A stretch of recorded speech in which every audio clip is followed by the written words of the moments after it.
Hello dear students. आज आपण काय करतोय, आपला जो काही चॅप्टर आपण सुरू केला होता that is periodic classification of element, त्यामध्ये आपण दोन कन्सेप्ट ऑलरेडी शिकलो. आपण शिकलो होतो लास्ट टाइम डो ब्रायनर्स ट्रायड, त्यानंतर आपण शिकलो होतो न्यूलँड्स रूल ऑफ ऑक्टेव किंवा लॉ ऑफ ऑक्टेव.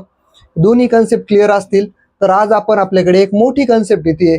तसं पाहायला गेलं आपल्याकडे यूट्यूबवरती आपल्याकडे भरपूर व्हिडिओज अवेलेबल आहेत जे आपल्याला ॲनिमेशनच्या माध्यमातून छोट्या छोट्या गोष्टी आपल्याला पटकन समजून सांगतात. बट प्रॉब्लेम काय आहे ना, जेव्हा एखादी गोष्ट ॲनिमेशनमध्ये बघतो ना आपण, मूवी सारखा आपला ब्रेन काय करतो, त्याला कॅप्चर करतो, तात्पुरतं लक्षात ठेवतो आणि नंतर विसरून पण जातो.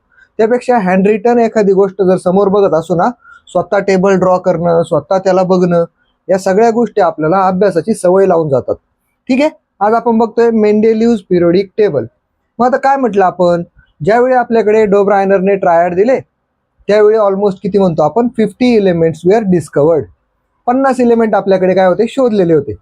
आणि नंतर आपण काय सांगतोय, डो ब्रायनर नंतर आला आपल्याकडे न्यूलँड. न्यूलँडने जेव्हा ऑक्टेवचा रूल दिला ना, ऑक्टेवचा लॉ दिला, त्यावेळी आपल्याकडे एलिमेंट होते डिस्कवर्ड 56. मग आपण काय सांगतो, आता बरेच दिवस त्या दोघांचं जे काय आपण म्हणतो रूल्स होते, लॉज होते, हे बरेच दिवस ॲप्लिकेबल होते. बट नंतर बऱ्याच दिवसानंतर आपण काय म्हणू, आपल्याकडे आला मेंडेलिव्ह. आणि मेंडेलिव्हने काय केलं, त्यांच्या स्टडीजचा थोडासा बेसिस घेतला, स्वतःचं काही आपण काय म्हणू ब्रेन वापरला, स्वतःचं काही क्युरिओसिटी दाखवली, आणि त्याने काय केलं, त्याच्या वेळी असणारे नोन एलिमेंट जे होते त्याच्या वेळी डिस्कवर झालेले ते होते 63 एलिमेंट. त्या 63 एलिमेंट्सला त्याने काय केलं, एका टेबलच्या फॉर्ममध्ये अरेंज केलं. त्या टेबलला आपण म्हणतो मेंडेलिव्हज पिरियोडिक टेबल. मग आपण असं म्हणू शकतो की नाही, आपण असं म्हणू शकतो, he considered atomic mass. याने पण काय केलं, ॲटॉमिक मासलाच कन्सिडर केलं. He considered atomic mass of elements as standard. याने पण काय केलं, एलिमेंटला टेबल फॉर्ममध्ये अरेंज करण्यासाठी याने पण काय केलं, ॲटॉमिक मासलाच काय कन्सिडर केलं, स्टँडर्ड कन्सिडर केलं. म्हणजे ॲटॉमिक मासनुसारच एलिमेंट अरेंज होतील हे म्हटला तो. मग आपण काय सांगतोय, ही अरेंज्ड किती एलिमेंट डिस्कवर्ड होते त्याच्यावेळी, आपण म्हटलं 63 नोन एलिमेंट्स. 63 नोन एलिमेंट्स, ही अरेंज 63 नोन एलिमेंट. त्यावेळी 63 एलिमेंट आपण काय म्हणतो, डिस्कवर झालेले होते. ॲट दॅट टाइम, त्याच्या वेळी काय म्हणतो आपण, एवढेच एलिमेंट डिस्कवर झालेले होते at that time. In increasing order of their atomic masses.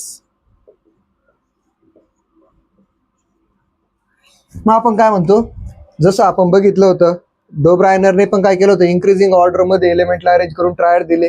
न्यूलँडने पण काय केलं, 8-8च्या ग्रुपमध्ये जरी अरेंज केले पण तो काय म्हणतोय, इन्क्रीजिंग ऑर्डरमध्येच केले. मेंडेलिव्ह पण काय बोलला, एलिमेंट्सला काय करू आपण, इन्क्रीजिंग ऑर्डरमध्ये अरेंज करू. आणि ह्या इन्क्रीजिंग ऑर्डरमध्ये अरेंज करता करता त्याने काय केलं, काही ऑब्झर्वेशन्स बनवले, आणि ऑब्झर्वेशनच्या आधारे त्याने काय केलं, एलिमेंट्सला टेबलच्या फॉर्ममध्ये अरेंज केलं. कसं केलं तेच आपल्याला बघायचंय. मग आपण काय सांगतो बघा, आता आपल्याकडे त्याने काय केलं, सरळ आता आपण आपल्या एलिमेंटच्या सिरीजकडे जाऊ 2 मिनिटं. आता आपल्याला हा टॉपिक तर माहिती आहे, आपण ऑलरेडी एलिमेंट 20 पर्यंत पाठ केलेले असतील, आपल्याला माहिती आहे. एक ट्रिक पण होते आपल्याकडे, काय, hi hello listen to BBC news on Friday night. दुसरीकडे काय होतं आपल्याकडे, ना मांगो अल्लाह से पेप्सी सोडा कोला और काजू कतली. तर ह्या 2 ट्रिक जर असतील आपल्याकडे, 20 पर्यंत एलिमेंट आपले पाठ असतील, तर आपण काय घेऊ बघा, आपण म्हणू पहिला एलिमेंट त्याने घेतला लिथियम. तुम्ही म्हणशाल सर हायड्रोजन का नव्हता घेतला किंवा हिलियम का नाही घेतला, तर ऑब्वियसची गोष्ट आहे की नाही, हायड्रोजन काय आहे त्याच्या बाबतीत कन्फ्युजन होतं खूप लोकांचं. हायड्रोजन 1 व्हॅलेन्सीवाला एलिमेंट आहे, त्याला आपण काय म्हणू, तो सिम्पली टेबलमध्ये अरेंज करताना त्याला अरेंज करण्याचा काही इश्यू नव्हता. तो कोणताही पिरियोडिक टेबल घ्या तुम्ही, त्याच्यामध्ये तो फर्स्ट नंबरला असतो. नंतर आपल्याकडे लिथियम घेतला. हिलियम का नाही आहे इथं, हिलियम एक नोबल गॅस आहे, आणि नोबल गॅसेस ज्यावेळी मेंडेलिव्हने पिरियोडिक टेबल बनवला त्यावेळी डिस्कवरच झालेले नव्हते. त्याच्यामुळे आपण काय घेतो, डायरेक्ट लिथियम पासून. लिथियम नंतर कोण येतो आपल्याकडे, बेरिलियम. आपल्याकडे येतो बेरिलियम, नंतर येतो आपल्याकडे बोरॉन, नंतर येतो आपल्याकडे कार्बन, नंतर येतो आपल्याकडे नायट्रोजन, नंतर येईल आपल्याकडे ऑक्सिजन, नंतर येईल आपल्याकडे कोण, फ्लोरीन, आणि नंतर कोण येईल आपल्याकडे सोडियम. तर हे झाले आपल्याकडे इलेमेंट्स. आता यांचे ॲटॉमिक मासेस आपण काय म्हटलं, इन्क्रीजिंग ऑर्डरमध्ये अरेंज केले होते. मग लिथियमचा ॲटॉमिक मास आहे आपल्याकडे 6.93, बेरिलियमचा आहे आपल्याकडे 9.01, बोरॉनचा आहे आपल्याकडे 10.81, कार्बनचा ॲटॉमिक मास आहे आपल्याकडे 12.01, नायट्रोजनचा आहे आपल्याकडे 14.0, ऑक्सिजनचा ॲटॉमिक मास आहे आपल्याकडे 15.99, फ्लोरीन आहे आपल्याकडे 18.99, आणि लास्टला आपल्याकडे सोडियमचा आहे 22.99. मग आता बघा बरं, यांचं जर आपण ॲटॉमिक मास कम्पेअर केलं तर 6 पासून सुरू होतंय अप टू कुठं जात आहे 22, म्हणजे इन्क्रीजिंग ऑर्डरमध्ये अरेंज केलं. मग आपण असं म्हणतो काय, मेंडेलिव्हने त्याचा टेबल बनवत असताना, पिरियडिक टेबल बनवत असताना एक गोष्ट नोटीस केली. काय, तर त्याने बघितलं हा पहिला एलिमेंट आहे लिथियम, इथून जर तो पुढं काउंट करत गेला, बेरिलियम, बोरॉन, कार्बन, नीट मग आता काउंट करायचं आपल्याला. लिथियम पासून तो किती पुढे गेला, 1 2 3 4 5 6 एलिमेंट त्याने काउंट केले. त्यानंतर आपल्याकडे 7 नंबरला आला आपला सोडियम. मग त्याने काय नोटीस केलं का हा जो पहिल्या नंबरला होता आणि हा जो आपल्याकडे काय होते 6 मध्ये एलिमेंट गेल्यानंतर 7वा जो येतोय, या दोघांच्या प्रॉपर्टीज काय झाल्या, त्याला सेम वाटल्या. मग प्रॉपर्टीज सेम कशा वाटल्या, जर आपण प्रॉपर्टीज सेम वाटतात असं जर म्हटलं तर कशा सेम वाटतील बरं. बघा, आपण काय म्हटलं, आपल्याकडे जर आपण लिथियमचे कंपाऊंड जर बघितले, आता आपण केमिकल प्रॉपर्टी जर बघितल्या लिथियमच्या, लिथियम ज्यावेळी ऑक्सिजन सोबत रिॲक्ट होतो, आता आपल्याला माहिती लिथियम आणि ऑक्सिजन ज्यावेळी रिॲक्ट करतील त्यावेळी कंपाऊंड काय बनेल, Li2O. का बरं, तुम्हाला 9th स्टँडर्डला आपण केमिकल फॉर्म्युलाज बनवायचं शिकवलं होतं. कसे म्हणतो आपण, ऑक्सिजनची व्हॅलेन्सी आहे आपल्याकडे, लिथियमची व्हॅलेन्सी आहे 1, ऑक्सिजनची व्हॅलेन्सी आहे 2, क्रॉस मल्टिप्लाय केला आपण, आपल्याला काय मिळालं, Li2O1 म्हणजेच Li2O, हा मिळाला आपल्याला फॉर्म्युला. मग आपण काय सांगतोय पुढं, जर आपण सेम कंपाऊंड जर आपण सोडियमचा बनवला तर सोडियमचा पण कंपाऊंड काय बनतो आपल्याकडे, Na2O, सोडियमची व्हॅलेन्सी 1, ऑक्सिजनची 2, कंपाऊंड सेम मिळेल. मग हे दोन्ही जे कंपाऊंड बनले हे ऑक्सिजन सोबत रिॲक्शन होऊन मिळाले, यांना आपण काय म्हणतो, ऑक्साइड्स. काय म्हणतो यांना आपण, ऑक्साइड. सेम आता जर आपण ह्याच एलिमेंटला पकडलं आणि यांचे काय केले, हायड्रोजन सोबत रिॲक्शन केली तर आपल्याला काय कंपाऊंड मिळतील. मी जर लिथियमला हायड्रोजन सोबत रिॲक्ट केलं, दोघांची व्हॅलेन्सी 1 आहे, दोघांची व्हॅलेन्सी 1 आहे, तर आपल्याला कंपाऊंड किती मिळेल, LiH. तेच जर मी सोडियम सोबत केलं तर काय मिळेल मला, NaH. म्हणजेच काय, जर ह्या दोघांची हायड्रोजन सोबत रिॲक्शन झाली तर जो कंपाऊंड मिळतो त्याला आपण हायड्राईड म्हणतो. तर हायड्राईड सुद्धा कसे आहेत, दोघांचे सेम. मग यांचे ऑक्साईड सेम आहेत, हायड्राईड सेम आहेत. मग आपण असं म्हणू शकतो की नाही, या दोघांच्या काय सेम आहेत, केमिकल प्रॉपर्टीज. मग आपण काय म्हणणार, दे शो सेम केमिकल प्रॉपर्टीज.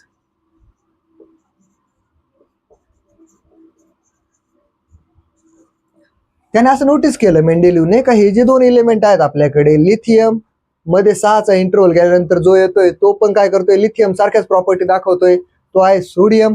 दोघांचे जे कंपाऊंड बनतायत, ऑक्साईड असतील, हायड्राईड असतील, म्हणजेच काय, कंपाऊंड बनण्याच्या प्रॉपर्टीला आपण काय म्हणतो, केमिकल प्रॉपर्टी. दोघांचे काय आहेत, सेम आहेत. म्हणून त्याने काय केलं, तो सरळ सरळ असं म्हटलं. नंतर त्याने यांच्या फिजिकल प्रॉपर्टी कम्पेअर केल्या. त्याने बघितलं या दोघांचा, त्याने बघितला बॉइलिंग पॉईंट बघितला, त्याने काय बघितला, मेल्टिंग पॉईंट बघितला. नंतर त्याने काय बघितला, या दोन्ही एलिमेंटच्या काय बघितलं त्याने, डेन्सिटीज बघितल्या. या सगळ्या पॉईंट्सला आपण काय म्हणतोय, त्याने कम्पेअर केलं आणि त्याला ऑलमोस्ट सिमिलॅरिटीज भेटल्या. या कोण आहेत आपल्याकडे, फिजिकल प्रॉपर्टीज. मग या फिजिकल प्रॉपर्टीज सुद्धा काय मिळाल्या त्याला, सेमच मिळाल्या. मग आपण असं म्हणू शकतो की नाही, याची आणि याची प्रॉपर्टी सेम होती, म्हणून त्याने काय केलं, या सोडियमला इथून उचललं सिक्वेन्स मधून आणि त्याला कुठं आणून ठेवलं त्याने, याच्या खाली, लिथियमच्या खाली. मग त्याने काय म्हटलं, त्याचं 22.99 ॲटॉमिक मास आहे तिथंच राहिलं आणि तो सोडियम त्याने तिथून उचलला आणि कुठे ठेवला, लिथियम सारख्या प्रॉपर्टी दाखवतो म्हणून लिथियमच्या खालीच काय केला, प्लेस केला. तर हे झालं आपल्याकडे त्यांच्या पोझिशनिंग बाबतीत. मग आता आपण काय करू, पुढे जर गेलो आपण, बघा आता आपण असं म्हटलं, होप तुम्ही आता समजून घेतला असेल, स्क्रीनशॉट काढाय पुरता वेळ तुम्हाला मिळालाच असेल. तर आता आपण बघू पुढे जाऊन तो काय म्हणतोय बघा, मग त्याने असं बघितलं काय सोडियमच्या प्रॉपर्टी काय होत होत्या, आपल्या लिथियम सोबत मॅच होत होत्या. मग त्याने सोडियम आणि लिथियमला काय केलं, एकाच जागेवरती ठेवून दिलं. त्या दोघांना एकामेकाच्या खाली सेम प्रॉपर्टी दाखवतात म्हणून एकमेकाच्या खाली अरेंज केलं. तसंच तो जर पुढे गेला असेल तर बघा बरं काय झालं असेल. सोडियम सारखा आपण काय म्हणू, बेरिलियम आहे आपल्याकडे. बेरिलियम पासून आपण जर 6 कॉलम पुढे जर सरकलो, 1 2 3 4 5 6, 7 नंबरला कोण येतोय आपल्याकडे, मॅग्नेशियम. मग त्याने काय बघितलं, मॅग्नेशियमच्या आणि बेरिलियमच्या प्रॉपर्टीज पण काय होत आहेत, मॅच करतायत. म्हणून मॅग्नेशियमला त्याने कोणाखाली ठेवलं, बेरिलियमच्या. मग बोरॉन सारख्या प्रॉपर्टी कोण दाखवेल, 12 नंबर वाला जर याच्यासोबत मॅच होतोय तर आपल्याकडे कोण असेल, ॲल्युमिनियम. त्याच्या प्रॉपर्टी बोरॉन सोबत मॅच होतील. नंतर कोण असेल आपल्याकडे, सिलिकॉन. त्याच्या प्रॉपर्टीज कार्बन सोबत मॅच होतील. नंतर कोण असेल आपल्याकडे, फॉस्फरस असेल. त्याच्या प्रॉपर्टीज नायट्रोजन सोबत मॅच होतील. आणि असं करत करत आपण काय सांगतो, प्रत्येक कंपाऊंडच्या पुढच्या कंपाऊंड सोबत काय होत असतील, प्रॉपर्टीज मॅच होत असतील. इथं सल्फरच्या प्रॉपर्टीज मॅच होतील, इथं कोणाच्या, क्लोरीनच्या. मग अशा जर प्रॉपर्टी सगळ्यांच्या मॅच झाल्या, तुम्हाला पाहिजे असलं अजून एकदा बघा, आता आपण बघू. बेरिलियमचं आपण म्हणतो इलेक्ट्रॉनिक कॉन्फिगरेशन काय, 2,2. मॅग्नेशियमचं काय आपल्याकडे 2,8,2. बरोबर. मग जर यांच्या आपण जर कंपाऊंड बनवून पाहिले, ऑक्साईड कसे बनतील यांचे, बेरिलियमचा ऑक्साईड बनेल BeO, बिकॉज व्हॅलेन्सी 2A. आणि 2 व्हॅलेन्सी कोणाची आपल्याकडे, ऑक्सिजनची. 2 विल बी गेट कॅन्सल्ड. इथं काय मिळेल आपल्याला, मॅग्नेशियमचा काय कंपाऊंड मिळेल आपल्याला, MgO. मग जर ऑक्साईड सेम मिळत आहेत म्हणजे प्रॉपर्टी काय आहेत, सेम आहेत. हायड्राईडचं बघा बरं, हायड्राईड कसं मिळेल आपल्याला, बेरिलियमची 2A म्हटल्यानंतर आपलं कंपाऊंड काय मिळेल, BeH2. कसं मिळतो ते सांगितलंय मगाशी, व्हॅलेन्सी आपण काय केली, क्रॉस मल्टिप्लाय. तेच जर आपण बघितलं, याचं जर आपण काय मिळवला मॅग्नेशियमचं, तर आपल्याला तो काय मिळतो, MgH2. आणि या दोघांच्या आपण काय मिळतो, हायड्राईड पण सेम मिळतात आपल्याला. याचा अर्थ आपण असं म्हणू शकतो की नाही, एक्झॅक्टली त्याने जे काही एकमेकांखाली इलेमेंट अरेंज केले, त्या इलेमेंटवरून आपण असं म्हणू शकतो की नाही, येस, प्रॉपर्टीज एका ठरलेल्या इंटरव्हल नंतर येणाऱ्या एलिमेंटच्या काय होतात, मॅच करतात. ही गोष्ट मात्र काय ठरली, आपल्याकडे खरी ठरली. आणि म्हणून या ठरलेल्या गोष्टीवरून त्याने टेबल बनवण्यामध्ये या गोष्टीचा रेफरन्स घेतला. आणि त्याने काय दिलं आपल्याला, मेंडेलिव्हने पिरियोडिक लॉ दिला. ज्या पिरियोडिक लॉला आपल्याला 1 मार्कसाठी येतो. एक्सप्लेन किंवा स्टेट मेंडेलिव्हज पिरियोडिक लॉ असा एक क्वेश्चन आपल्याला 1 मार्कसाठी येतो. तो क्वेश्चन आपल्याला कसा आन्सर करायचा ते बघू. पहिले हे समजून घेतलं असेल तर आपल्याला कळलं असेल की यांचे फिजिकल आणि केमिकल प्रॉपर्टीज काय होतात, मॅच होतात. कंपाऊंड कधी येतो, एका ठरलेल्या इंटरव्हल नंतर रिपीट होतो, म्हणून त्याला त्याच्या खाली ठेवलं. हे जर कळलं असेल तर आपण पुढे बघू मेंडेलिव्हचा पिरियोडिक लॉ आपल्याला काय सांगतो. याचा स्क्रीनशॉट घेऊ शकता.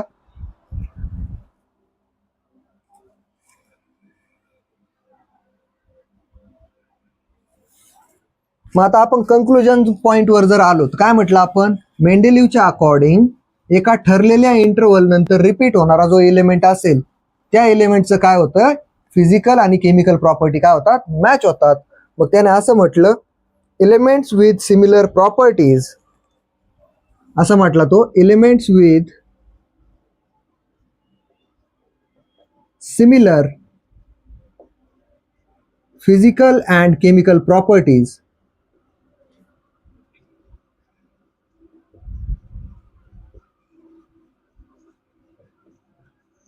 elements with similar physical and chemical properties repeat after कधी रिपीट होतात, एका ठरलेल्या इंटरव्हल नंतर.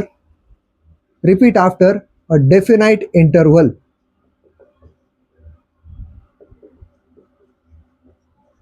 एका ठरलेल्या इंटरव्हल नंतर रिपीट होतात. आणि ह्या कन्सेप्टला धरूनच त्याने काय दिलं आपल्याला, मेंडेलिव्हज पिरियोडिक लॉ. याच्यावरती आपल्याला क्वेश्चन येतो, लक्षात ठेवायचं. मेंडेलिव्हज पिरियोडिक लॉ दिला त्याने आपल्याला. लॉचं स्टेटमेंट विचारलं जातं आपल्याला. स्टेटमेंट खूप सिंपल असेल आपल्याकडे, 1 ओळीचं स्टेटमेंट लिहायला आपल्याला 1 मार्क आहे. मग काय स्टेटमेंट याचा आपण म्हणतो, properties of elements R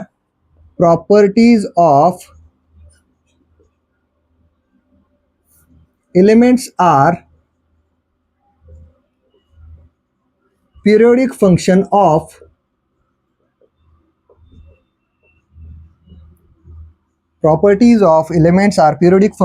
of their atomic masses.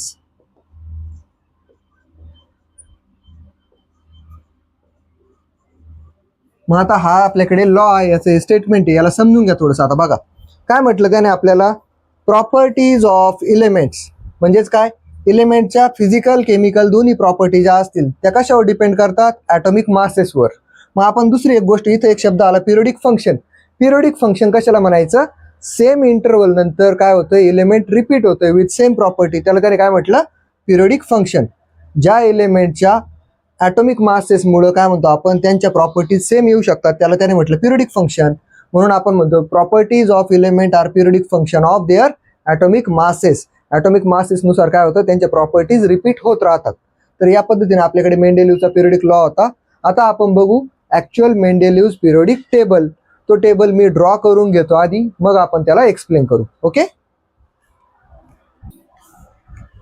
Okay, मी वेडा वाकडा काय नाही, पण टेबल ड्रॉ करायचा ट्राय केलाय. इथे स्केल वगैरे ऍप्लिकेबल नसते, बट येस, तुम्हाला टेबलच्या रिलेटेड जेवढ्या कन्सेप्ट समजून घेण्यासाठी गरजेच्या असतील त्या सगळ्या मात्र याच्या माध्यमातून आपण समजून सांगू शकतो. मग बघा आता, मेंडेलिव्हने जेव्हा त्याचे एलिमेंट अरेंज केले, 63 एलिमेंट, त्यांना अरेंज करण्यासाठी त्याने काय केलं, आपण म्हणतो एक टेबलच्या फॉर्मॅटमध्ये अरेंज केलं, आणि ज्यांच्या प्रॉपर्टी सारख्या सारख्या येत आहेत त्यांना एका खाली एक अरेंज केलं. बट आता टेबल बनवत असताना त्याने काय विचार केला, मग सारख्या सारख्या प्रॉपर्टी येणार एकमेकांखाली अरेंज करत गेला. पण या सगळं करण्याच्या अरेंजमेंटच्या प्रोसेसमध्ये त्याच्या काय फाइंडिंग लक्षात आल्या, त्याने काय बनवले, 6 आपल्याकडे व्हर्टिकल कॉलम बनवले, 8 आपल्याकडे व्हर्टिकल कॉलम बनवले.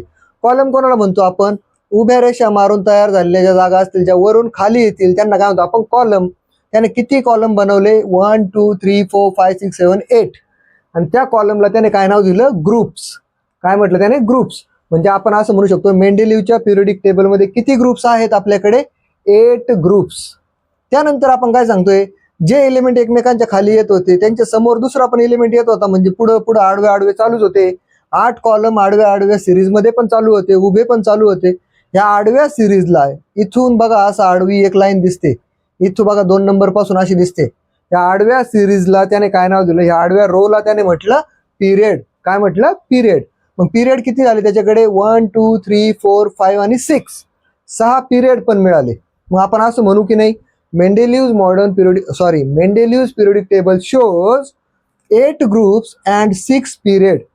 8 ग्रुप आहेत, 6 पिरियड आहेत त्याच्यामध्ये. ओके, त्यानंतर त्याने काय केलं, फोर्थ जो काही पिरियड येत होता आपल्याकडे, फोर्थ पिरियड बघा आडवी लाईन, त्याच्यामध्ये त्याने काय केलं, 2 सिरीज बनवल्या. 2 सिरीजला त्याने नावं दिली, first series and second series. आणि त्याने फर्स्ट सिरीजमध्ये आणि सेकंड सिरीजमध्ये पुन्हा एलिमेंट पुट केले. पण एलिमेंट ठेवता ठेवता तुम्ही नोटीस करा, त्याचे काय लक्षात आलं, इथं जो आपला ग्रुप 3 आहे आणि आपण काय म्हणू आपला पिरियड 4 आहे, याच्यामध्ये त्याने काय केलं, हे ब्लँक बॉक्सेस ठेवले. का ठेवले होते, त्याचं काय झालं पुढे जाऊन ते आपण बघणारच आहोत. मग आता हे ब्लँक बॉक्सेस जे होते यांच्या पॉसिबिलिटीज आपण पुढे जाऊन बघणार आहे काय होणार त्यांच्या बाबतीत. आणि आपण काय सांगतो, आता या पिरियडिक टेबलमध्ये अजून खूप एलिमेंट्स आहे, पण आपल्याला जेवढे स्टडी करण्यासाठी गरजेचे आहे तेवढेच आपण काय केले, इथं मेन्शन केले. त्यानंतर जर नोटीस केलं आपण, तर इथं बघा 8व्या ग्रुपमध्ये त्याने काय केलं बरं, 8वा ग्रुप आणि 4था पिरियड याच्यात काय केलं त्यांनी, आयर्न, कोबाल्ट आणि निकेल तिघांनाही एकाच जागी ठेवून दिलं. आता आपण हे काय सांगतो ना, ही सगळी अरेंजमेंट झाल्यानंतर मेंडेलिव्हच्या असं लक्षात आलं की याचं एक्सप्लेनेशन पण द्यावं लागेल, काय काय फायदे झाले या पिरियडिक टेबलचे. आणि म्हणून आपल्याकडे पुढचा एक पॉईंट येतो, त्याला आपण काय म्हणतो, पुढचा जो पॉईंट असेल, टेबल बनवला त्याने, एवढा छान टेबल बनवला, या टेबलचा काहीतरी यूज झाला पाहिजे की नाही. मग आपण काय सांगतो, मेंडेलिव्हने हा जो टेबल बनवला याचे काही आपल्याला काय बघायला मिळतात, फायदे. त्या फायद्यांना आपण काय म्हणतो, मेरिट्स. काय म्हणतो त्यांना आपण, मेरिट्स. मग आपण काय करू, आता मी वरचा टेबल ऍटलिस्ट जेवढा आपल्याला गरजेचा नाही तेवढा तरी रब करतो, तुमच्या लक्षात आल्या असतील ह्या कन्सेप्ट. तर आता आपण इथं काय करू, मेरिट्स बघू, मेंडेलिव्हच्या पिरियडिक टेबलचे काय काय फायदे झाले. मेंडेलिव्हने पिरियडिक टेबल बनवलं तर ऑब्वियसची गोष्ट आहे की नाही, रिव्हॉल्युशन होतं केमिस्ट्रीमध्ये. एक एवढ्या सगळ्या एलिमेंटला अरेंज कसं करायचं, त्यांच्या अरेंजमेंटचा जो इश्यू होता तो याने ऑलमोस्ट सॉल्व्ह केला होता. मग आपण असं म्हणू, आता काय काय फायदे होते त्यांना आपण काय म्हणू, merits of Mendeleev's periodic table. तो वरचा टॉपिक आहे तसं त्याची मेरिट्स बघू आपण. पहिलं मेरिट आहे आपल्याकडे बघा, पहिला फायदा काय झाला, आपल्याकडे इथं कोण येतोय, आपल्याकडे बेरिलियम, इथं कोण येतोय आपल्याकडे बोरॉन. मग ज्यावेळी हा बेरिलियम आणि बोरॉन सोबत ठेवायचे होते टेबलमध्ये, मेंडेलिव्हने सिक्वेन्स अरेंज करताना आपण काय होतं, बेरिलियमला आधी ठेवलं, बोरॉनला नंतर ठेवलं. पण जुने जे लोक होते ना, जुने जे सायंटिस्ट होते, ते असं अज्युम करायचे का बेरिलियमचं जे ॲटॉमिक मास आहे ते 14 आहे असं अज्युम करायचे. The atomic mass of beryllium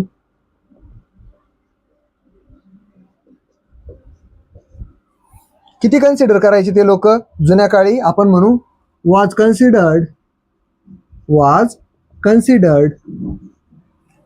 as 14.09.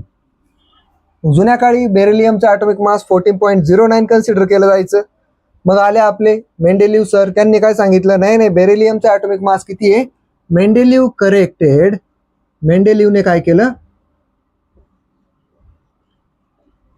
मेंडेलिव्ह corrected it and showed, काय शो केलं त्यांनी? Atomic mass of beryllium is actual 9. त्यांनी काय शो केलं? ॲटॉमिक मास ऑफ बेरिलियम किती? ॲक्च्युअल 9.4. मग आता बघा बरं, जुने लोक जर त्याला 14 समजत होते, त्यांनी काय केलं असतं? ऑब्व्हियसली त्याला इकडं कुठंतरी पुढं प्लेस केलं असतं. पण मेंडेलिव्हने जेव्हा सांगितलं 9.4 आहे, त्यामुळे बेरिलियमला काय मिळाली? त्याची एक्झॅक्ट पोझिशन मिळाली. हा काय होता? आपल्याकडे पहिला मेरिट होता. द पोझिशन ऑफ बेरिलियम काय म्हणतो आपण?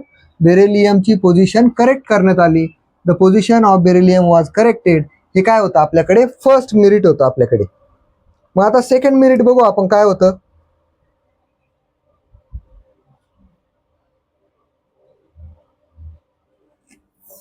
आता जर याला नीट बघितलं आपण, तर बेरिलियमचा ॲटॉमिक मास आपल्याला किती कळलं? 9.4. इथं मी बेरिलियमच्या वर लिहिलं. बोरॉनचं किती कळलं होतं आपल्याला त्या काळात? आपण म्हणतो बोरॉनचा ॲटॉमिक मास होतं 11. मग 9.4 वाला आधी येईल हे सांगितलं मेंडेलिव्हने, म्हणून आपण काय म्हणतो, हे काय होतं आपल्याकडे? ॲडव्हान्टेज होतं, मेरिट होतं. दुसरीकडे जाऊ आपण आता. या सगळ्याला आपण परत एकदा इरेज करू. सेकंड मेरिटकडे जाऊ. याचा पहिला एक स्क्रीनशॉट घ्या. त्याने काय केलं? बोरॉनची पोझिशन आणि बेरिलियमची पोझिशन काय केली? करेक्ट केली. ठीक आहे. आता पुढे येऊ आपण. जो काय आपल्याला सेकंड ॲडव्हान्टेज मिळाला असेल याचा, तो बघू आपण काय मिळाला. सेकंड ॲडव्हान्टेज काय मिळाला आपल्याला याचं बघा. मेंडेलिव्हने काय केलं होतं? आपण म्हटलं होतं इथं एम्प्टी बॉक्सेस ठेवले होते. मग बघा बरं आपण काय म्हटलं. मेंडेलिव्ह काय म्हटलं होतं आपल्याला आठवत असलं तर बघा, जो आपला मेंडेलिव्हचा पिरियडिक लॉ आहे, इलेमेंट काय करतात? एका ठराविक इंटरव्हल नंतर काय करतात? त्यांच्या फिजिकल आणि केमिकल प्रॉपर्टी काय करतात? रिपीट करतात किंवा शो करतात सेम. मग त्याने काय म्हटलं? इथं बोरॉन आहे, बोरॉन सारख्या प्रॉपर्टी कोण दाखवल्या? ॲल्युमिनियमने. बोरॉन सारखेच प्रॉपर्टी कोण दाखवेल? पुढचा एलिमेंट. ॲल्युमिनियम सारख्या प्रॉपर्टी कोण दाखवेल? त्याच्या पुढचा एलिमेंट. म्हणून त्याने इथं जो ब्लॅक कलरच्या बॉक्समध्ये आपल्याकडे एलिमेंट होता, आता मी या ब्लॅक कलरमध्ये इथं काढलाय म्हणून मी इकडे पण ब्लॅक कलरमध्येच काढतो. हा जो ब्लॅक कलरचा एलिमेंट होता आपल्याकडे, याला त्याने नाव काय दिलं? बोरॉन सारख्या प्रॉपर्टी दाखवायला पाहिजे होतं म्हणून त्याला काय नाव दिलं त्याने? इका बोरॉन. काय नाव दिलं त्याने? इका बोरॉन. आणि याचं जे काही ॲटॉमिक मास होतं ते पण त्याने प्रेडिक्ट केलं होतं. आपण काय सांगतो, याचं जे ॲटॉमिक मास त्याने प्रेडिक्ट केलं होतं ते पण प्रेडिक्ट केलं होतं. बोरॉनवरून ॲल्युमिनियमवरून पुढं जो येईल त्याचं पण केलं होतं त्याने. किती आलं होतं? त्याच्या अंदाजे 44 असेल भविष्यात. म्हणजे त्याने थोडक्यात भविष्यवाणी केली होती की इथं असं असं एलिमेंट यायला पाहिजे. त्याचं तात्पुरतं नाव हे दिलं त्याने. पुढे जाऊन तो डिस्कवर झाल्यावर त्याला त्याचं नाव मिळालं असेल. याच्यावरती एक क्वेश्चन येतो, तो काय येतो ते पण तुम्हाला सांगतो मी. नंतर आपण काय सांगतोय, हा जो दुसरा आपल्याकडे ब्ल्यू कलरचा जो बॉक्स होता, या ब्ल्यू कलरच्या बॉक्सला पण त्याने काहीतरी नाव दिलं. बघा बरं आपल्याकडे आता बोरॉन सारख्या प्रॉपर्टी दाखवल्या म्हणून इका बोरॉन नाव दिलं. मग आपल्याकडे कोण आहे आता? हा कोणासारख्या प्रॉपर्टी दाखवलाय? ब्ल्यू बॉक्स, ॲल्युमिनियम सारख्या. मग त्याने त्याला काय नाव दिलं? इका ॲल्युमिनियम. इका ॲल्युमिनियम. आणि त्याचं पण त्याने काय केलं? ॲटॉमिक मास प्रेडिक्ट केलं. किती केलं ते? 68. आणि लास्टला आपण काय म्हणतोय, आपल्याकडे इका बोरॉन झाला, इका ॲल्युमिनियम झाला. आपल्याकडे थर्ड जो एलिमेंट राहिला तो काय आपण रेड बॉक्समध्ये दाखवलाय. रेड बॉक्समधल्या एलिमेंटचं पण ॲटॉमिक मास त्याने काय केलं होतं? प्रेडिक्ट केलं आणि त्याचं नाव पण दिलं त्याने. बघा, रेड बॉक्समध्ये जो एलिमेंट येईल आपल्याकडे भविष्यात, त्याने असं म्हटलं, त्या एलिमेंटला त्याने काय नाव दिलं? कोणासारख्या प्रॉपर्टी दाखवणार आहे तो? सिलिकॉन सारख्या. म्हणून त्याने त्याला नाव काय दिलं? इका सिलिकॉन. आणि त्याचं पण काय केलं त्याने? ॲटॉमिक मास प्रेडिक्ट केलं. ते किती केलं होतं त्याने? 72. मग आपण असं म्हणू की नाही, मेंडेलिव्हने किती पुढचा विचार केला होता का भविष्यात जेव्हा एलिमेंट डिस्कवर होतील त्यावेळी त्यांच्यासाठी त्याने काय केली होती? जागा सोडली होती. मग आपल्याला जेव्हा भविष्यात हे एलिमेंट मिळाले त्यावेळी त्यांची नावं काय काय झाली बघा. इका बोरॉनच्या जागी आपल्याला कोण मिळाला? इका बोरॉन बिकेम स्कॅन्डियम. इका बोरॉन काय बनला आपल्याकडे, इका बोरॉन बिकेम स्कॅन्डियम Sc. इका अल्युमिनियमचं नाव काय झालं आपल्याकडे भविष्यात जेव्हा मिळाला तो काय मिळाला आपल्याला, इका अल्युमिनियम बिकम गॅलियम Ga. आणि हा जो काय आपल्याकडे इका सिलिकॉन होता तो बनला आपल्याकडे जर्मेनियम. त्याला आपण कसं दाखवतो, Ge. तर या पद्धतीने बघा. आता याच्यावरती क्वेश्चन काय येतो तो आपला प्रश्न असला पाहिजे. तुम्हाला काय येतं ना, कम्प्लीट द अनालॉजीचा एक क्वेश्चन येतो, कम्प्लीट द कोरिलेशनचा. मग आपल्याला काय विचारलं जाईल, समजा आपल्याला दिलं काय, आपल्याला असं दिलं त्यांनी क्वेश्चन, कम्प्लीट द कोरिलेशन, आणि त्याच्यात आपल्याला म्हटलं इका बोरॉन, त्याच्या पुढे 2 डॉट असतील आणि आपल्याला विचारलं जाईल इका बोरॉनला काय म्हणतात, स्कॅन्डियम. मध्ये 4 डॉट असतील, आपल्याला विचारतील इका सिलिकॉन, आणि परत 2 डॉट नंतर क्वेश्चन मार्क असेल. तर ह्या इका बोरॉनच्या जागी काय आला, स्कॅन्डियम. इका सिलिकॉनच्या जागी कोण आला असेल ते आपल्याला सांगायचे. म्हणून या तिघांचेही नाव आपले तोंडपाठच असले पाहिजे. इका बोरॉन झाला स्कॅन्डियम, इका अल्युमिनियम झाला गॅलियम, इका सिलिकॉन झाला germanium.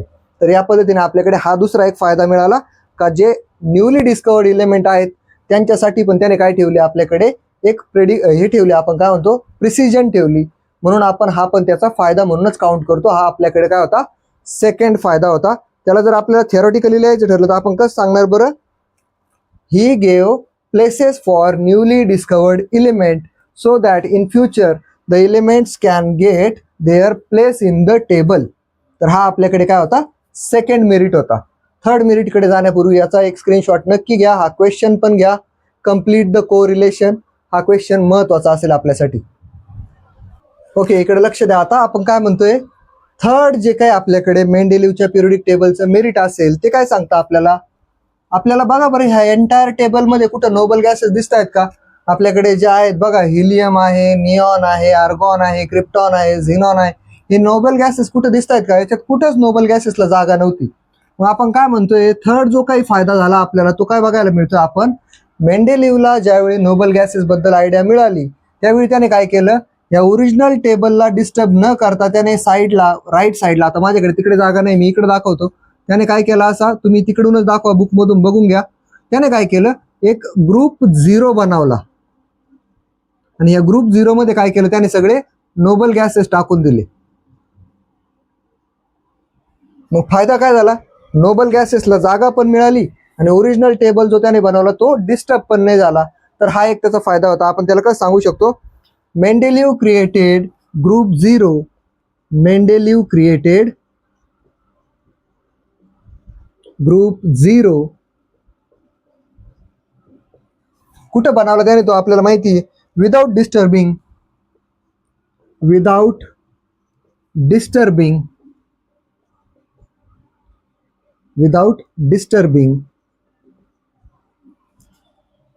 the original periodic table,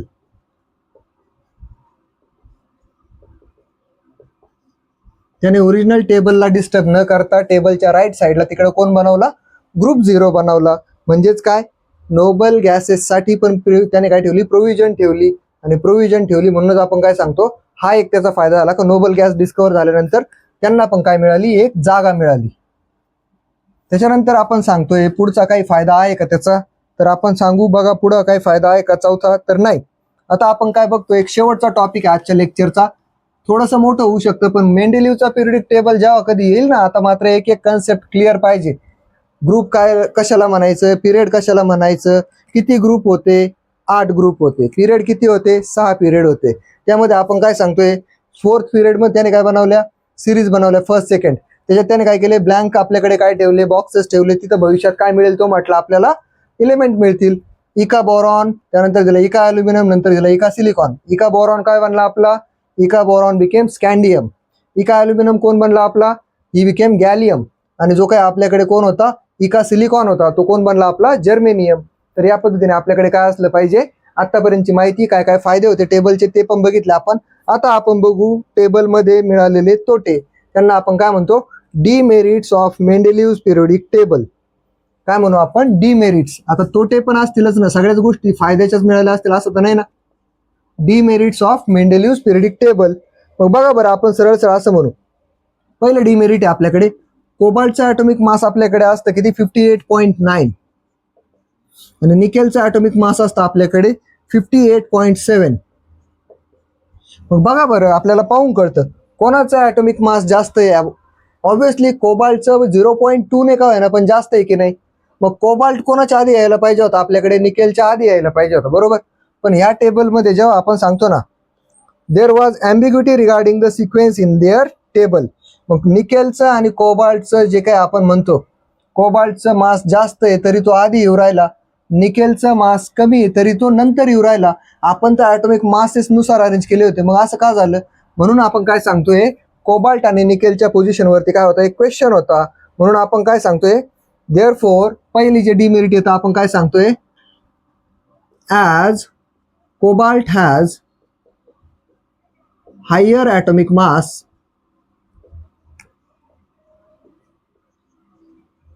and still placed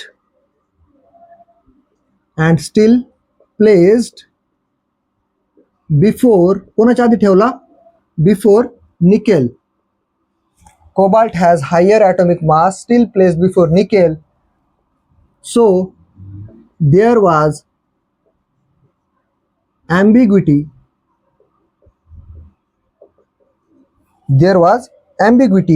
regarding their sequence. ambiguity म्हणजे काय, प्रॉब्लेम म्हणू, कन्फ्युजन म्हणू आपण. ambiguity म्हणजे काय, confusion regarding their position in the periodic table.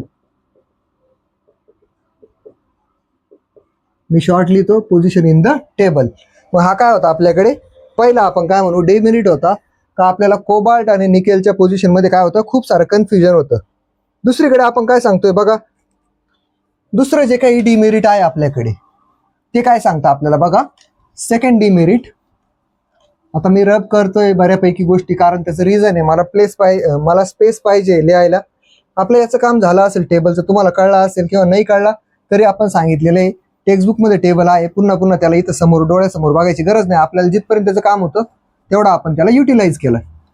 आता आपण बघू पुढे जाऊन आपल्याकडे डिमेरिट नंबर 2, दुसरं डिमेरिट काय आलं.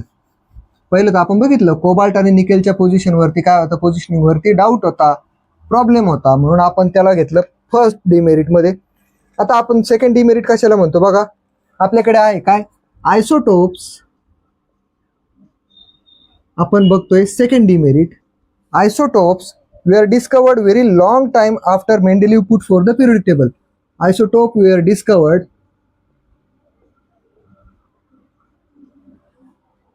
long time after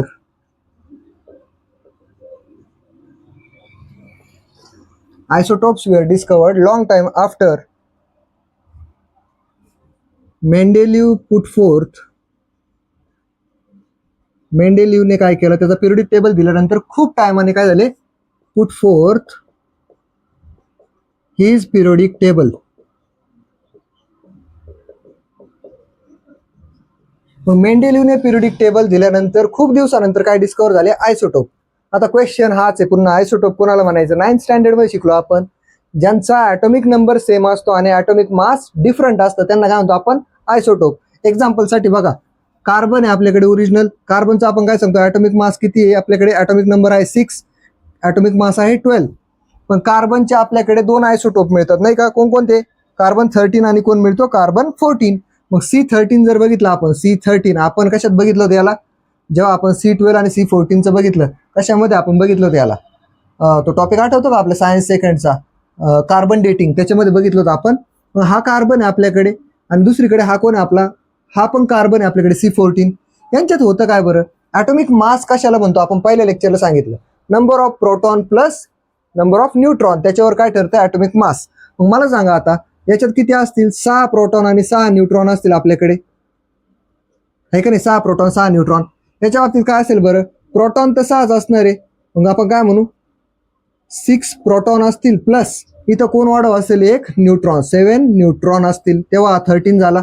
त्याच्या बाबतीत काय असेल, 6 प्रोटॉन प्लस 8 न्यूट्रॉन असतील. मग आहे तर टेक्निकली हे सगळे कार्बन, पण कार्बनचे जे आयसोटोप डिस्कवर झाले यांच्यासाठी जागा होती का मेंडेलिव्हच्या पिरियडिक टेबलमध्ये. म्हणून आपण काय सांगतोय, A challenge was posed in placing them in Mendeleev's periodic table. So a challenge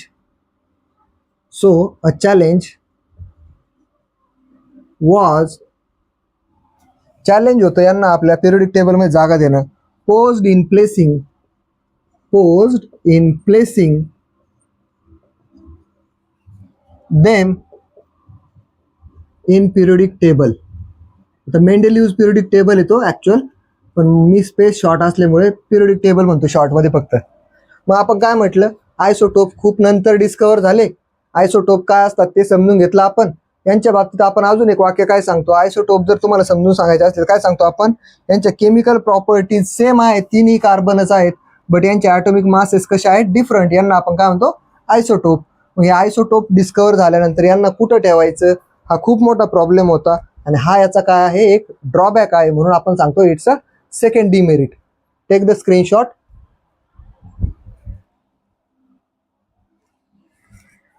then moving to the third demerit. Third demerit काय सांगतं आपल्याला बघा. आपण काय म्हटलं, आता एकदम शॉर्टमध्ये याला समजून घेऊ आपण, टाइम वेस्ट पण नाही करायचा. आणि आता आपण काय म्हणतो ना, खूप मोठं लेक्चर होण्यापेक्षा आपण काय म्हणू, शॉर्टमध्ये समजून घेऊ याला. थर्ड आपल्याकडे जे काय आपण म्हणतो डिमेरिट होतं मेंडेलिव्हच्या, आपण काय म्हणतो पिरियडिक टेबलचं, ते बघा आता समजून घेऊ आपण. मी लिहून आधीच काढलं. काय म्हटलं आपण, सोडियमचा आणि मॅग्नेशियमचा ॲटॉमिक मास कम्पेअर केला आपण. काय लक्षात येतं आपल्यामध्ये, यांच्यामध्ये राईज कितीने झाला, 1चा. 23 वरून 24 वर गेलं. ॲटॉमिक मास कितीने वाढलं, 1 ने वाढलं. इथं बघा मॅग्नेशियम आणि ॲल्युमिनियमच्या मध्ये कितीने वाढलं बरं, 24 आणि 27.3, म्हणजे कितीने वाढलं, 3.3 ने वाढलं. तेच जर आपण पुढे गेलो, यांच्या दोघांमध्ये 27.3 वरून 28 वर गेलं, म्हणजे कितीने वाढलं, 0.7 ने वाढलं. मग जर आपल्या असं लक्षात येतंय का ॲटॉमिक मास जे आहे आपल्याकडे ते एका सेम पॅटर्न मध्ये वाढतंय का. आता हे तर लाईट एलिमेंट्स आहे, यांच्या बाबतीत सोडून देऊ आपण. इथं बघा हे हेवी एलिमेंट्स आहे, यांचा ॲटॉमिक नंबर खूप मोठा आहे. या दोघांमध्ये कितीने इन्क्रीज आली, 1 ने. आणि या दोघांमध्ये कितीचं इन्क्रीज आलं, 5 ने, 13 वरून 18. मग मला सांगा, आपण असं म्हणतोय the rise in atomic mass does not appear to be uniform. सगळीकडे जे ॲटॉमिक मास वाढत गेलं ते कितीने वाढणार आहे, हे युनिफॉर्म होतं का, एकसारखं होतं का, नव्हतं. मग आपण काय म्हणतो, it was not possible to predict how many elements. किती इलिमेंट भविष्यात डिस्कवर होणारे दोन हेवी इलिमेंटच्या मध्ये येतील. या दोघांमध्ये 1चा गॅप आहे, पण या दोघांमध्ये 5चा गॅप आहे. भविष्यात किती एलिमेंट इथं शोधले जातील, किती एलिमेंट येतील, याच्याबद्दल मेंडेलिव्ह काही सांगू शकला नाही. ते काय ठरलं, त्याचं डिमेरिट. आणि एक लास्ट डिमेरिट आहे आपल्याकडे.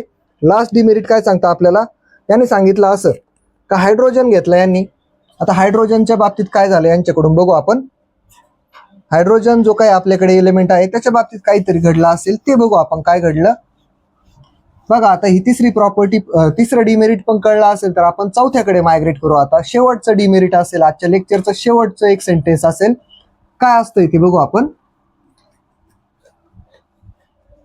मग याचं म्हणणं काय होतं, आता ज्या लोकांनी भविष्यात हायड्रोजन वरती रिसर्च केला त्यांनी काय बघितलं टेबलवरून, हायड्रोजन शोज चौथं डिमेरिट असेल आपल्याकडे, hydrogen shows similarities with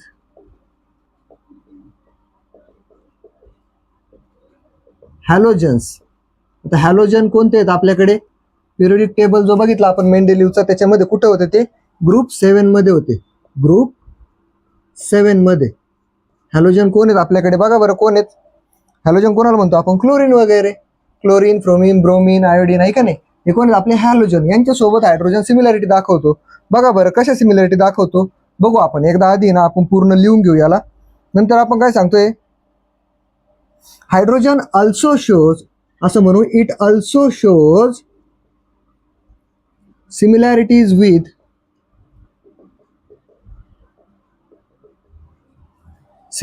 with alkali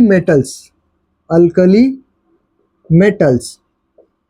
आता हे कुठं ठेवले आपल्याकडे, ग्रुप 1 मध्ये. मग आता हा हायड्रोजन ग्रुप 7 सोबत पण सिमिलॅरिटी दाखवतोय, ग्रुप 1 सोबत पण सिमिलॅरिटी दाखवतो. मग हायड्रोजनला ठेवायचं कुठं, हा सगळ्यात मोठा प्रश्न असेल. मग आपण काय सांगतोय, so there was a lot of confusion regarding the position of hydrogen. Thus, it could not be decided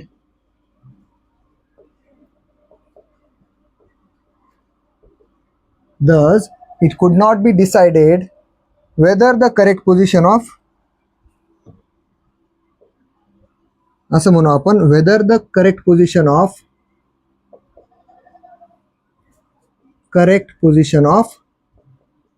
hydrogen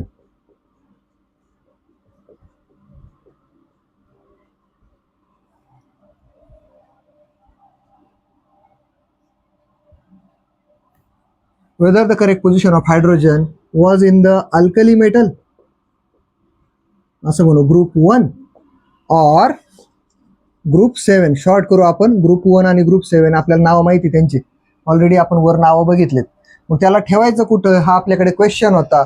तर याचा आन्सर मात्र मेंडेलिव्हला देता नाही आलं. त्याने हायड्रोजनला काय केलं, एक ॲटॉमिक नंबर 1 नंबरलाच देऊन ठेवला. पण मग याच्या सिमिलॅरिटीज दोघांसोबतही बघायला मिळतात. कशा बघायला मिळतात ते बघू आपण. आधी याला बघून घेऊ. बघा बरं, आता हायड्रोजन काय करतोय, आपल्याकडे सिमिलॅरिटीज दाखवतो. कोणासोबत दाखवतो, आपण म्हटलं ग्रुप 7च्या एलिमेंट सोबत आणि ग्रुप 1च्या एलिमेंट सोबत पण. तर ग्रुप 1 मध्ये कोण ठेवलेले, आपण म्हटलं ग्रुप 7 मध्ये आपल्याकडे कोण आहेत, आपले हॅलोजन.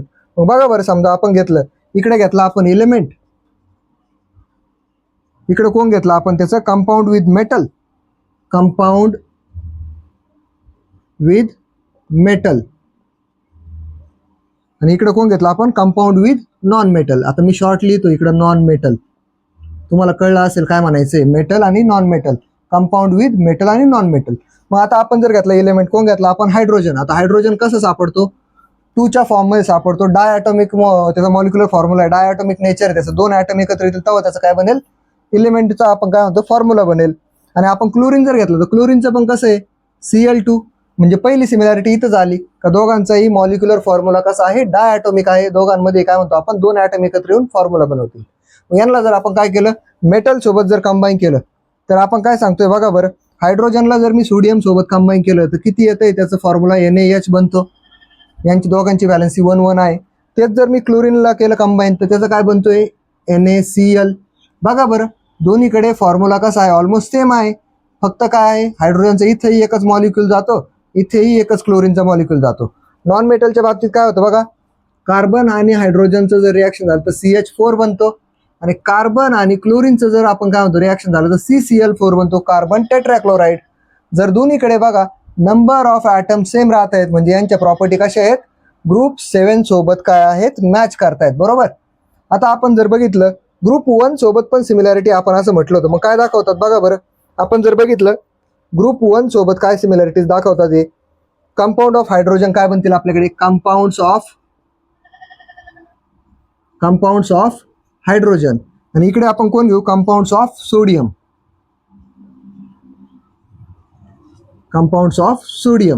तर यांच्यात सिमिलॅरिटीज काय आहेत बघा, हायड्रोजनचे कंपाऊंड काय बनतील, हायड्रोजन क्लोरीन सोबत रिॲक्ट होईल, HCl बनवेल. क्लोरीन सोडियम सोबत रिॲक्ट होईल, काय बनवेल, NaCl बनवेल. Cl सेम असेल आपल्याकडे. नंतर आपण काय सांगतोय, इकडे जर त्याने ऑक्सिजन सोबत रिॲक्शन केली तर H2O बनवतो, सोडियम सोबत रिॲक्शन केली तर Na2O बनवतो, सोडियम ऑक्साईड. आणि तेच जर आपण बघितलं, हायड्रोजनची रिॲक्शन जर सल्फर सोबत झाली तर H2S बनतो, हायड्रोजन सल्फाईड गॅस. तोच जर सोडियम सोबत रिॲक्ट झाला तर काय बनतो, Na2S, म्हणजेच काय, सोडियम सल्फाईड गॅस. मग आता बघा, ग्रुप इथं कोणासोबत आहे, ग्रुप आपण काय म्हणतोय 7 सोबत पण सिमिलॅरिटीज आहे, ग्रुप 1 सोबत पण सिमिलॅरिटीज आहे, आणि मग दोघांसोबतही सिमिलॅरिटीज आहे. तर याला ठेवायचं कुठं, हा सगळ्यात मोठा क्वेश्चन होता मेंडेलिव्ह समोर. आणि हे आपल्याकडे काय ठरतं, त्याचं डिमेरिट. तर या पद्धतीने आपल्याकडे काय होतं, आजचा एंटायर टॉपिक होता. आज आपण काय बघितलं, मेंडेलिव्हचा पूर्ण पिरियोडिक टेबल बघितला. पिरियोडिक टेबल मधली एक ना एक कन्सेप्ट बारकाईने समजून घेतली, काय प्रॉब्लेम होते काय नाही. हे सगळं तर थिअरी नॉलेज होते, हे तर असंही तोंडाने सांगता आलं असतं, लिहून देता आलं असतं, बट प्रत्येक गोष्ट समजून सांगणं गरजेचं होतं. हे आपल्याकडे असेल आज मेंडेलिव्ह पिरियोडिक टेबल, इम्पॉर्टंट टॉपिक होता. आता आपण काय करतोय, हा टॉपिक संपल्यानंतर आपल्याकडे पुढचा जो लेक्चर असेल त्यामध्ये आपण घेतोय modern periodic table. Modern periodic टेबलची कन्सेप्ट पण खूप सिंपल असेल, त्याला आपण नेक्स्ट लेक्चरला बघू. सध्या तरी काय करायचंय, व्हिडिओला लाईक करत चला. जस्ट आपल्या व्हिडिओच्या खालीच बटन असतं लाईकचं, तेवढंच एक फक्त जाता टॅप करत चला. नवीन असाल तर चॅनलला सबस्क्राईब करा, आणि सगळ्यात महत्त्वाचं मित्रमैत्रिणींसोबत लेक्चर शेअर करा, अभ्यास करत राहा. Okay then, thank you.